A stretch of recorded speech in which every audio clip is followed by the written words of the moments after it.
નમસ્કાર દર્શક મિત્રો, સમાચાર ન્યૂઝમાં આપ સૌનું હાર્દિક સ્વાગત છે। આજરોજ પ્રાંત અધિકારી ગોધરાની ઓફિસમાં નગરપાલિકાના પ્રમુખ અને ઉપપ્રમુખને ચૂંટણી યોજાઈ।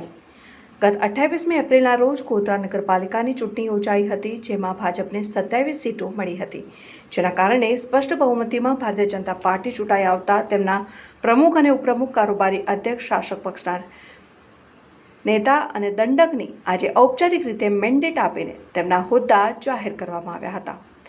ગોધરા નગરપાલિકાની ચૂંટણીમાં પ્રમુખ અને ઉપપ્રમુખ તેમજ અન્ય ખાતાઓ માટે કેટલાક મોટા માથાઓની નજર હતી અને આશા પણ રાખી બેઠા હતા, પરંતુ ભારતીય જનતા પાર્ટીએ પ્રમુખ તરીકે જશોદાબેન પ્રજાપતિ અને ઉપપ્રમુખ તરીકે ઈશાન સોનીને જાહેર કરતા અન્ય ચૂંટાયેલા અને આશા રાખી બેઠેલા દાવેદારો બહારથી હસતો મૂળો રાખીને તાળીઓ પાડી રહ્યા હતા।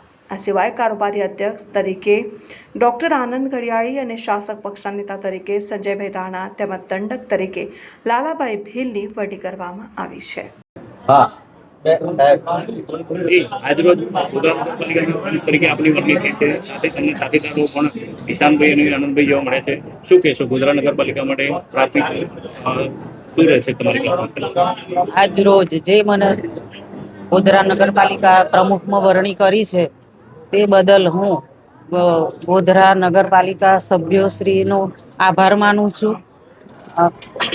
આગળના સમયોમાં જે કોઈ પણ કામ બાકી હશે તે સાથે સભ્યો મળીને અમે સાથે કામ કરીશું। કયા પ્રાથમિકતા કયા કામોની રહેશે? રોડ, લાઇટ, ગટર લાઈન, પાણી બધા જ કામો અમે સાથે મળીને કરીશું।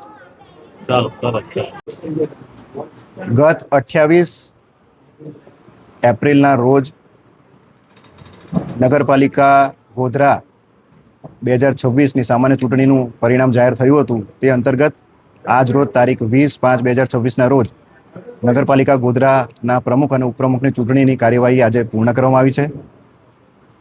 44 કેન્ડિડેટ પૈકી 27 કેન્ડિડેટ જે બીજેપીને મળેલા હતા તેમાં સ્પષ્ટ બહુમતી મળતા બીજેપીના મેન્ડેટ અનુસાર ગોધરા નગરપાલિકાના પ્રમુખ તરીકે જશોદાબેન બાબુભાઈ પ્રજાપતિ તથા ઉપપ્રમુખ તરીકે ઈશાન સલીલકુમાર સોનીની વરણી કરવામાં આવેલ છે।